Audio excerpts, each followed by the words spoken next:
마태복음 6장 9절부터 13절에는 우리가 주기도문 이렇게 부르는 예수님의 기도가 기록되어 있습니다. The Lord's Prayer 이렇게 우리가 부르죠. 오늘 우리가 읽으신 요한복음 17장에도 예수님의 기도문이 적혀져 있습니다. 우리가 이 예수님의 이 17장에 나타나는 이 기도를 예수님의 대제사장적인 기도 이렇게 부릅니다. 이 두 기도에는 좀 차이가 있습니다. 주기도문이 예수님께서 제자들에게 하나님을 향해서 하나님께 어떻게 기도할까 하는 기도의 법을 가르쳐 주신 기도의 모범이 된다면, 그런 의미에서 이 주기도문은 우리가 해야 될 기도입니다. 우리의 기도입니다. 그래서 사실 이 주기도문을 예수님의 기도 이거보다는 예수님께서 가르쳐 주신 기도가 정확한 표현이라 생각합니다. 우리는 그래서 예수님께서 가르쳐 주신 대로 이 기도문을 중심으로 날마다 하나님께 예수님의 이름으로 기도를 해야 됩니다.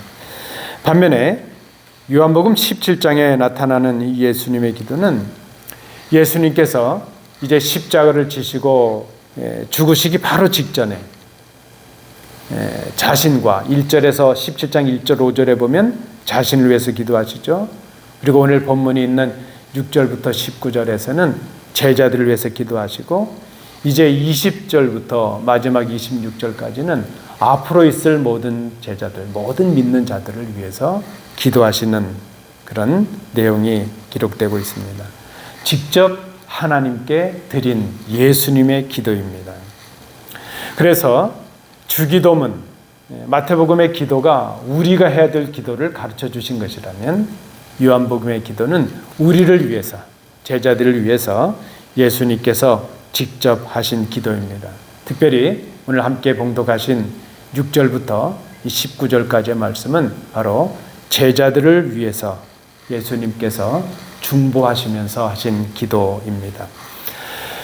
여러분, 지금 누군가를 위해서 기도하고 계신 분들이 많이 계시죠. 우리가 누군가를 위해서 기도한다는 것은 그에게 관심이 있다는 것을 드러냅니다.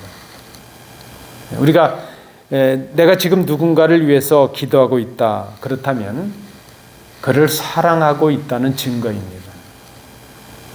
우리가 지금 누군가를 위해서 기도하지 않는다면 그를 사랑하지 않고 그에게도 관심이 없다 하는 것을 드러내는 것이라 말할 수 있습니다.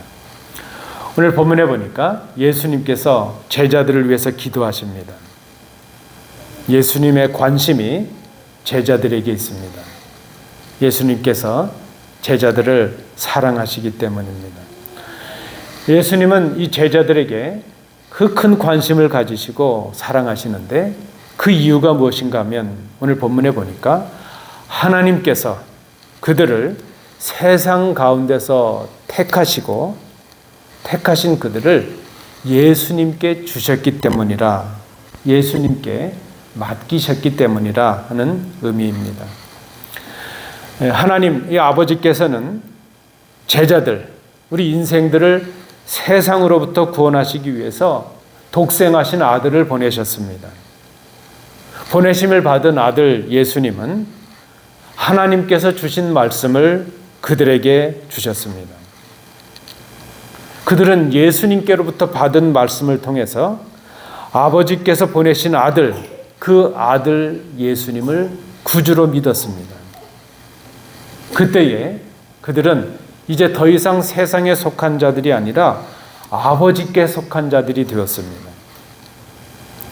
그런데 우리가 예수님을 믿음으로 아버지께 속한 사람들이 되고 하나님의 자녀가 된다 할지라도 우리는 여전히 이 땅에 남겨져 있습니다.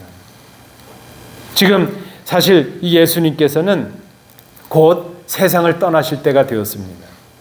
지금 그 앞에 있는 제자들이 아버지와 아들, 당신에게 속한 사람들이 되었지만, 이제 당신이 십자가를 지시고 죽으시고 부활하시고 승천하신 후에 이 세상을 떠나시게 되면 그들만 이 세상에 남겨지게 됩니다. 그래서 예수님께서는 지금 그 세상에 남겨질 제자들, 당신이 없는 그 시간 동안 살아가야 될 그 제자들을 위해서 하나님께 간절히 기도하십니다. 그 기도가 바로 요한복음에 나타나는 기도입니다. 우리는 이 기도를 통해서 제자들을 향하신 그 예수님의 사랑이 얼마나 깊은가, 그 사랑과 헌신을 발견하게 됩니다. 동시에 그 예수님께서 하시고 계시는 그 기도가 바로 제자들에게 기대하셨던 성숙한 신앙의 모습이라는 것을 우리가 발견하게 됩니다. 그래서 오늘 이 본문을 통해서 우리를 향해 기도하셨던 그 예수님의 기도의 내용을 보면서 우리가 어떤 성숙함에, 어떤 성장함에 이루시기를 우리 주님께서, 예수님께서 기대하셨는가 하는 것을 본문을 통해서 생각해 봅니다. 첫 번째입니다. 예수님께서는 이 제자들을 하나가 되게 해 주시기를 하나님께 기도하십니다. 여러분, 우리 교회에서 우리는 많이 쓰는 말이죠. 하나가 되자, 하나가 되자. 예수님께서 말씀하시는 이 하나가 된다는 것, 이것은 우리가 그저 쉽게 생각하는 것처럼 단순한 인간관계나 어떤 친교의 의미를 넘어서는 것으로 보여집니다. 오늘 본문에 보니까 이렇게 예수님께서 기도하십니다. 우리와 같이 하나가 되게 해주십시오. 우리와 같이죠. 우리와 같이. 아버지와 아들과 같이, 바로 그것입니다. 그래서 우리가 하나 되어야 된다, 하나가 된다 하는 그 하나됨의 근거는 아버지와 아들의 하나됨에서 비롯된다는 것을 우리가 생각합니다. 그럼 우리의 하나됨은요, 단순한 친교가 아닙니다. 그래서 우리 교회, 우리 성도들이 하나가 된다 하는 것은 아버지와의 관계가 있고 아들과의 관계가 있습니다. 우리의 하나됨은 그리스도와 하나가 되는 것에서 시작이 됩니다. 우리가 예수님을 믿음으로 그리스도와 하나가 될 때에 바로 아버지와 하나이신 아들이 우리가 하나가 됨으로 인해서 우리도 아버지와 하나가 되는 은혜를 힘입게 됩니다. 여러분, 우리가 어떻게 하나님과 하나가 되겠어요? 그런데 우리가 예수님을 믿음으로 그 아들을 보내신 하나님과 하나가 되는 것입니다. 예수님과 하나가 될 때 아버지와 하나가 되는 은혜가 우리에게 임하게 됩니다. 그래서 우리가 교회 안에서 말하는 하나됨, 이것은 믿음에 근거한 하나됨입니다. 그 아들이신 예수 그리스도를 믿는 그 믿음 안에서 하나 되는 것, 그 안에서 우리가 서로 이해하고 서로 섬기고 서로 사랑함으로 하나를 이루는 것, 바로 그것이 오늘 본문이 말씀하는 하나됨의 의미라 말할 수 있습니다. 그런데 더 본문을 좀 우리가 보니까요, 그 하나님과 하나가 된다는 것은 결국 우리가 하나님의 소유가 되는 것을 의미합니다. 우리가 그리스도와 하나가 되고 그리스도와 연합한다 하는 것은 우리가 그리스도의 것이 되는 것입니다. 그리스도의 소유가 되는 것, 그것이 바로 그리스도와 하나가 되는 것이라 성경이 말씀합니다. 우리가 예수님을 구주와 주님으로 고백하고 믿을 때에 하나님께서 우리를 그리스도의 소유가 되게 하십니다. 그리고 하나님의 자녀가 되게 하십니다. 하나님 아버지께서 당신의 이름으로 우리를 지켜주십니다. 그때 우리가 하나가 될 수 있습니다. 우리가 그리스도를 통해서 하나님과 하나가 되는 것, 그래서 그것은 우리의 노력이나 우리의 공로로 되는 것이 아닙니다. 하나님께서 우리가 아들 예수 그리스도를 구주로 믿을 때에 하나님께서 믿는 우리들을 지키시고 보존하셔서 하나님과 하나가 되게 해 주신다는 겁니다. 그래서 우리가 하나 된다고 하는 것도 은혜입니다. 여러분, 우리가 아무리 수고해도 하나가 안 될 때가 많잖아요. 우리가 마음을 맞추려고 해도 우리 마음이 안 맞을 때가 얼마나 많이 있습니까? 하나가 되는 것 자체가 믿음으로 누릴 수 있는 선물이라는 것을 기억해야 됩니다. 하나가 되는 것, 그래서 우리가 이루는 것이 아니라 이루어 주신 것을 지키는 것입니다. 사도 바울은 이것을 깨닫고 하나가 되는 것은 우리가 노력해서 되는 것이 아니고 하나님께서 주시는 선물이구나. 그래서 우리가 할 것은 그 하나 되게 하신 것을 지키는 것이구나. 에베소서 4장 13절에서 이렇게 고백을 합니다. 평안에 매는 줄로 성령이 하나 되게 하신 것을 힘써 지키자 말씀을 합니다. 그런데 오늘 좀 이상한 부분을 발견합니다. 오늘 본문에 보니까 예수님께서 하나가 되게 해주십시오 이렇게 기도를 하십니다. 아니 이미 하나가 되게 하셨고 우리는 하나가 되게 하신 것을 지키면 되는데 왜 예수님께서는 새삼스럽게 하나가 되게 해주십시오 이렇게 기도하고 계실까? 제가 말씀을 준비하다가 이게 좀 고민이 되었습니다. 왜 하나가 되게 하신 것이 하나님의 선물인데 왜 하나가 되게 해주시라 이렇게 또 기도를 하실까? 하나님께서 지혜를 주십니다. 우리가 예수님을 구주와 주님으로 고백하고 믿게 되죠. 그 믿음으로 우리가 하나님의 자녀가 되고 하나님과 하나가 됩니다. 여러분 이것은 과거의 사건입니다. 우리가 예수님을 구주로 믿을 때에 그때 우리가 그 예수님을 믿음으로 하나님과 하나가 되었습니다.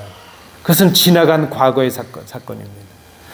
자, 그리고 이제 언젠가는 그리스도와 하나됨이 완성되는, 지금 이 하나됨은 부분적이고 연약하지만 장차 하나님과의 하나됨이 완전하게 완성이 되는 경험을 하게 됩니다. 그것은 하나님의 나라가 우리에게 임할 때입니다. 예수님께서 다시 오실 그때입니다. 그 미래의 시간이죠. 그것은 과거에 우리가 고백했던 과거의 사건이 있고 장차 올 미래의 사건이 있습니다. 그렇다면 우리의 현재는 어떠한가 하는 것이죠. 우리의 현재는 어떠한가. 과거에 우리가 경험했던 그 하나됨이 이제 장차 완성될 그 하나님의 나라를 향하여 나아가고 있는데 지금 우리가 해야 될 것이 무엇입니까? 우리에게 경험하게 하셨던 그 하나됨을 완성될 하나님의 나라가 임할 때까지, 주님 다시 오실 때까지 간직하고 성장시켜 나갈 그 삶이 우리에게 필요하다는 것입니다. 그래서 주님께서는 지금 하나가 되게 해주십시오 이렇게 기도하시는데 그 기도가 바로 믿음으로 하나 된 당신의 백성들이, 바로 우리들이, 제자들이 주님 다시 오실 때까지 그 하나됨을 지켜갈 수 있도록, 그 하나됨 안에서 성장하고 성숙할 수 있도록 해 주십시오. 그렇게 그 마음을 담아서 지금 기도하고 계신 것을 보게 됩니다. 동시에 이 마음, 이 예수님의 기도 가운데는 이제 우리가 아직 믿지 않는 자들을 향해서 이 하나됨의 감격, 복음의 감격을 가지고 전함으로 하나님과 하나 되지 못한 그들이 하나님과 하나 되는 그 은혜의 자리로 올 수 있도록 하는 것, 그것을 예수님께서 원하시면서 이 기도를 하고 계신다는 것을 깨닫습니다. 성도 여러분, 예수님께서는요, 오늘 본문에 보니까 이 하나됨을 지키는 자들을 위해서 하나님 아버지께 이런 은총을 주십시오 또 간구하고 계십니다. 하나님께서 하나님께 속한 자들을 지키셔서 하나도 멸망 않게 해주시기를 기도하십니다. 믿음으로 살아가는 우리들에게도 시련이 있고 고난이 있습니다. 여러분 오늘 이렇게 예배 참석하셨지만 마음에 지금 한켠에 힘든 일을 가지고 계신 분들이 계시죠. 눈물의 기도 제목들이 다 있으실 것입니다. 우리가 믿음으로 살아가지만 우리들에게도 어려운 일이 있고요. 시련이 있습니다. 제가 우스갯말처럼 자주 드리는 말씀처럼 목사도 감기 걸리고 장로님도 감기 걸려요. 제가 그러잖아요. 믿음이 좋아도 우리가 고난을 당할 수가 있습니다. 그런데 여러분 기억하십시오. 하나님께서 믿음의 사람들을 지키신다는 것입니다. 예수님께서 그것을 위해서 하나님께 지금 기도하십니다. 하나님, 믿음으로 살아갈 이 백성들, 이 제자들, 이들을 지켜주십시오. 하나님 지켜주십시오. 왜 하나님께서 우리를 지키십니까? 하나님의 지키심은 우리가 하나님의 것이기 때문입니다. 하나님의 소유이기 때문입니다. 또한 예수님은 믿는 자들에게 당신이 누리신 이 기쁨, 그 영광을 충만하게 누리게 해주시기를 기도하십니다. 하나님은 이 기도에 응답하셔서 예수님께서 떠나신 후에도 성령님을 보내셔서 우리에게 충만하게 하십니다. 우리가 충만할 수 있도록, 또 하나님께서 우리를 지키시도록 예수님께서 하나님께 기도하고 계신 것을 봅니다. 여러분, 그러니까 중요한 것이 무엇인가 하면요, 내가 그리스도와 하나인가 아닌가, 내가 하나님과 하나님께 속한 자인가 아닌가 하는 것을 생각해 보는 것입니다. 한번 속으로 이 질문에 답을 해보시기 바랍니다. 당신은 그리스도와 하나이십니까? 여러분은 하나님과 하나이십니까? 지금 속으로 뭐라고 대답하셨는지 모르겠어요. 예, 하나입니다 하신 분도 있고, 아직 둘인 것 같은데요, 그런 분도 계실 것 같고요. 그러면 내가 하나님과 하나인가 아닌가 하는 것을 어떻게 판단할 수 있을까? 그것은요, 내가 지금 어디에 속해 있는가 하는 것을 보면 됩니다. 내가 누구에게 속했는가 하는 것을 알려면 나의 주인이 누구인가 하는 것을 생각해 보는 것입니다. 내 삶 속에서 하나님이 나의 주인이시라면 나의 삶은 하나님의 말씀을 따라서 순종하는 삶을 살아가게 됩니다. 하나님과 하나됨을 순종함으로 행하는 성숙한 성도의 삶, 그 사람이 바로 하나님께 속한 사람이요, 바로 그러한 사람, 그러한 삶을 예수님께서 기대하시면서 제자들이 그러한 삶을 살기를 원하시면서 지금 제자들을 위해서 하나님께 이 기도를 드리고 계십니다.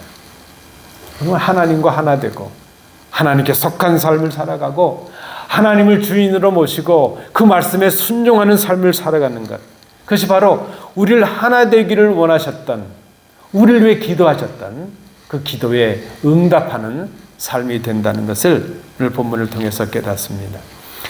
두 번째, 오늘 본문을 통해서 발견하는 두 번째 예수님의 기도의 모습입니다. 예수님은 이 제자들을 악에 빠지지 않게 해주시기를 기도하십니다.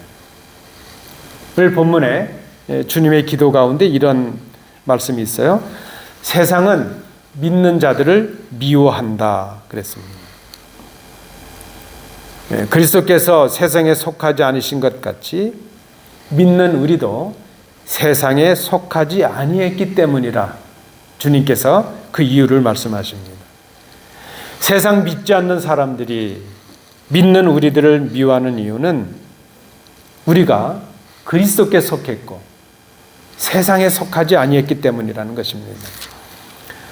아들이 주신 말씀을 간직한 우리 믿는 사람들은 믿지 않는 사람들과는 차이가 있습니다. 다릅니다. 그러나 믿는 자들은 세상이 미워하는 것을 두려워하지 말아야 됩니다. 환난을 당할 수도 있고 고난을 당할 수도 있지만 두려워하지 말아야 됩니다. 왜 그런가 하면 하나님께서 지키시기 때문이요, 우리가 그 세상을 이기신 그 아들 예수 그리스도께 속해 있기 때문입니다. 우리가 하나님께 속해 있고 예수님께 속해 있기 때문에 세상이 우리를 어렵게는 할 수 있지만 우리를 멸망시킬 수가 없습니다. 우리가 누구에게 속했는가 하는 것은 주인의 문제입니다. 주권의 문제입니다. 세상에 속한 자는 세상이 그의 주인이 됩니다. 그는 세상을 주인으로 삼아서 세상을 두려워하면서 세상이 시키는 일을 하게 됩니다. 결국 세상의 종노릇을 하게 됩니다. 그것이 세상의 악에 빠지는 길이 되고 맙니다. 그러나 하나님께 속한 사람들, 하나님이 주인이심을 믿고 하나님 앞에 순종하는 자가 됩니다. 그리스도께 순종하는 사람이 됩니다. 하나님을 주인으로 모시는 사람은 하나님의 노예가 아니라 하나님의 자녀가 되게 하십니다. 하나님께서 주인이 되셔서 하나님의 아버지가 되셔서 세상으로부터 당신의 자녀들을 지키십니다. 그래서 우리가 세상이 비록 우리를 두렵게 할지라도 두려워하지 말아야 된다는 겁니다. 시편 23편의 다윗의 고백처럼 원수의 눈앞에서도 원수의 목전에서도 상을 베푸시는 그 기쁨을 우리가 누리게 된다는 것입니다. 여러분, 이 세상을 움직이는 것은 공중의 권세 잡은 사탄입니다. 사탄은 오늘도 믿는 우리들을 유혹합니다.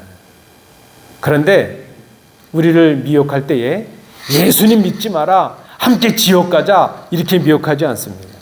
어떻게 미혹하는가 하면 세상과 같아지면 어때? 세상과 같아지라, 그렇게 말합니다. 세상이 하는 생각을 하고 세상 사람들이 말하는 것처럼 말하고 그 사람들이 하는 일, 그렇게 일을 하라는 겁니다. 한마디로 우리가 우리의 주인이 되어서 살아가라 하는 것입니다. 그러나 여러분, 우리가 기억해야 됩니다. 그리스도와 하나 되고 하나님과 하나 된 사람은 세상과 달라야 됩니다. 아니, 달라져 있습니다. 세상은 우리의 주인이 되라, 그렇게 요구하지만 결국은 우리가 사람과 물질과 시간의 종이 되게 합니다. 세상은 우리를 미워하고 두렵게 함으로 인해서 우리를 세상의 노예로 삼아갑니다. 사탄의 종이 되게 합니다. 그래서 이리저리 끌려다니면서 악을 행하게 합니다.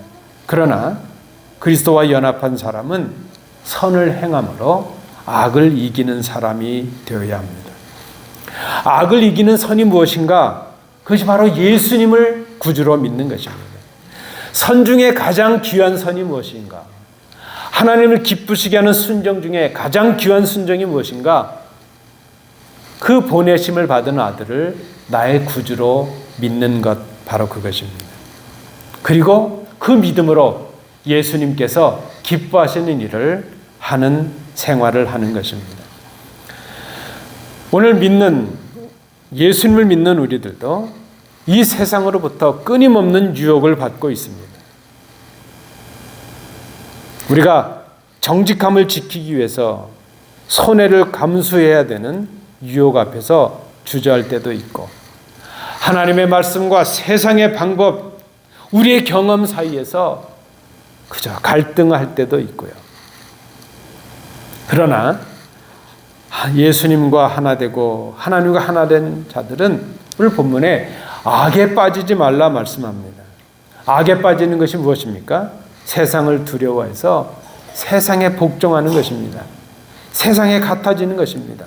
불의한 세상, 사단의 종노릇하는 세상을 두려워하지 말아야 된다. 여러분, 그러면 어떻게 우리가 세상을 두려워하지 않을 수 있습니까? 예수님께서 우리를 위해서 십자가에 죽으심으로 우리를 속량하셨고 값을 치르고 사셨다는 것을 기억하고 믿는 것, 그것 외에는 없습니다. 내가 나의 주인 되는 것을 포기하고 예수님을 나의 주인으로 모시는 삶을 사는 것입니다. 그때 우리가 이 세상을 이기신 주님의 능력을 얻게 됩니다. 악에 빠지지 않기를 위해서 기도하신 예수님의 기도에 응답하는 삶을 살아가게 되는 것입니다. 마지막 세 번째입니다. 오늘 본문에서 발견하는 예수님의 기도의 모습입니다. 예수님은 제자들을 거룩하게 해주시기를 위해서 기도하십니다. 그리스도와 하나 된 사람들의 삶의 특징은 무엇인가 하면 거룩입니다. 거룩해야 됩니다. 오늘 본문에 보니까 예수님께서 하나님의 말씀을 제자들에게 전해주신 이유도 바로 그 제자들이 예수님께서 하나님께서 보내신 분이라는 것을 알게 하기 위함이라 그랬습니다. 그래서 믿음은 우리를 거룩하게 합니다. 17절 말씀입니다. 그들을 진리로 거룩하게 하옵소서. 아버지의 말씀은 진리니이다. 여러분, 오늘 이 본문이 말씀하고 있는 거룩이라는 것을 우리가 좀 오해할 수가 있습니다. 거룩함이 무엇인가 하면 죄가 없고 그저 도덕적으로 완전한 상태를 말하는 것이 아닙니다. 여러분, 그런 의미에서 우리 성도들은 그런 거룩이라면 우리는 거룩하지 않습니다. 우리는 얼마나 흠이 많은가요? 얼마나 불완전하고 부족한가요? 오늘 성경이 주님께서 말씀하시는 거룩은 그저 흠이 없고 완전한, 도덕적으로 완전한 상태를 말하는 것이 아니라 하나님의 말씀을 따르게 되므로 세상과 구별되는 것을 말합니다. 그래서 거룩의 큰 의미는 구별에 있습니다. 하나님의 말씀을 따라서 세상의 방법을 버리고 세상이 중요하다는 것에 그 생각의 가치를 바꾸는 것, 그것이 바로 거룩이라는 것입니다. 하나님의 말씀을 따라서 하나님을 기쁘시게 하는 삶을 살기 위해서 자기를 부인하고 자기를 헌신하는 삶을 살아가는 것, 그게 바로 거룩입니다. 그래서 거룩은 특별한 것이 아니라 성도의 삶이 거룩입니다. 예수를 믿는 삶을 살아가니까 믿지 않는 사람들과 구별되는 것, 그것이 바로 거룩입니다. 예수님은 우리가 진리의 말씀을 따라서 거룩하게 구별된 삶을 살기를 기도하십니다. 우리가 그런 삶을 살기를 원하시기 때문입니다. 그런데 오늘 예수님의 기도의 내용에 보니까 우리가 그렇게 거룩하기를 원하시는 목적이 있습니다. 예수님께서 우리가 거룩하기를 기도하시는 이유는 우리를 세상에 보내시기 위함이라는 것입니다. 아버지께서 나를 세상에 보내신 것 같이 나도 그들을 세상에 보내었고 말씀을 합니다. 우리를 보내시는 그 이유가 무엇입니까? 아직 진리를 알지 못하는 사람들에게 그 진리를 증거함으로 그들도 예수님을 믿고 이 거룩함을 얻게 하려 하심이라 하는 것입니다. 19절 말씀입니다. 예수님은 우리를 당신과 하나가 되게 하심으로 우리에게 말씀을 맡기십니다. 그 말씀을 맡은 자로 세상을 위해 보내심을 받은 사람들이 바로 우리입니다. 그것이 바로 거룩입니다. 말씀을 따라 복음을 전하는, 복음을 증거하는 증인의 삶을 살아가는 것, 그것이 거룩입니다. 여러분, 거룩은 점잖은 말씨를 말하는 것이 아니고요, 점잖은 걸음걸이를 말하는 게 아니에요. 거룩은 하나님의 말씀대로 살아가고 그 말씀을 증거하는 삶을 살아가는 것, 그것이 바로 거룩입니다. 교회가 이 땅에 세워지는 가장 큰 이유는 주의 말씀을 전하는 데 있습니다. 복음을 전하는 데 있습니다. 복음을 전함으로 죽어가는 심령을 주님께로 인도하기 위함입니다. 이 일이 바로 거룩이요, 거룩한 일입니다. 여러분, 우리 내년부터는 제가 좀 계획하고 기도하는 게 있는데요. 내년에 우리가 결단해야 됩니다. 무슨 일이 있어도 하늘이 무너진다 할지라도 내가 한 심령 꼭 주님께로 인도하고 복음을 증거할 것이다 결단해야 될 것입니다. 복음을 전하는 데 성도의 삶이 있고 교회됨의 이유가 있다는 것입니다. 복음을 전할 때에 하나님께서 그리스도를 통해서 우리에게 주신 그 거룩함을 우리가 누리고 증거하는 삶을 살게 하십니다. 교회가 거룩하고 믿는 자들이 거룩해야, 그래야 진리를 전할 수 있기 때문입니다. 예수님을 믿음으로 거룩함을 경험하고 구별된 성도들이 그 거룩을 전할 수가 있습니다. 여러분, 우리가 전도하다가 전도문이 막힐 때가 언제예요? 전도했는데 그러잖아요. 당신이나 잘해. 아이고, 교회나 좀 잘해요. 아이고, 그러면 되겠어요. 소경이 소경을 인도할 수 없지 않겠습니까? 우리에게 주신 최고의 은혜와 최고의 책임이 있다면 우리에게 말씀을 맡기셨다는 것입니다. 예수 그리스도를 전할 수 있는 특권을 주신 것입니다. 이 땅의 모든 교회는 보내심을 받은 사명이 있고 모든 성도들에게 이 사명이 있습니다. 이 사명을 위해서 우리를, 세상에 속하지 않은 우리를, 세상으로부터 어려움을 당할 수 있는 우리를 지금 이 세상에 남겨두신 이유가 바로 거기에 있습니다. 이 일을 우리가 감당해야 될 것입니다. 말씀을 전하는 교회가 진리에 속한 교회입니다. 그 교회가 거룩한 교회요, 하나님을 기쁘시게 하는 교회입니다. 그런데 여러분 생각해 보십시오.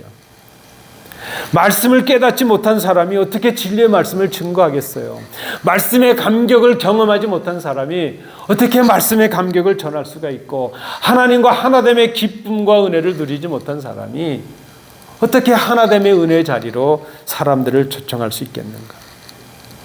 우리가 복음의 감격을 얻기 위해서, 그 말씀의 감격을 얻기 위해서 말씀을 읽고 말씀을 배우는 일, 또 기도하는 일에 부단히 노력해야 될 것입니다. 그때 우리가 예수님께서 기대하시는 거룩한 증인들로 서게 될 것입니다. 오늘 예수님의 기도를 생각해 봅니다. 그 제자들을 향해서 가지셨던 그 예수님의 사랑, 그 사랑이 제자들을 위한 기도로 이어집니다.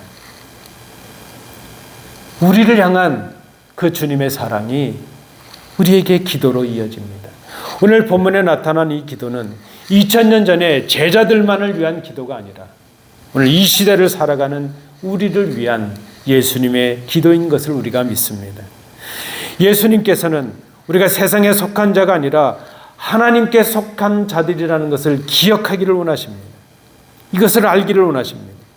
이를 위해서 우리를 하나 되게 하셨고 세상의 악으로부터 지켜주시고 진리로 거룩하게 하셨다는 것을 알기를 원하십니다. 이것을 위해서 기도하셨습니다. 이제 우리는 이 기도에 응답한 삶을 살아가야 됩니다. 그리스도와 하나됨을 힘써 지키고 세상의 유혹을 물리치고 진리의 말씀을 붙들고 이 세상 속에서 복음의 증인으로 살아가는 결단이 오늘 우리에게 필요합니다. 이를 통해서 하나님께서 기뻐하시는 교회와 하나님께서 기뻐하시는 성도로 예수님께서 기대하시는 성숙한 신앙인들로 세상에 복음 전하는 이 사명을 감당하는 우리 교회가 될 수 있기를 원합니다. 여러분, 이 말씀 앞에 결단하시는 이 아침 되시기를 축복합니다. 기도합니다.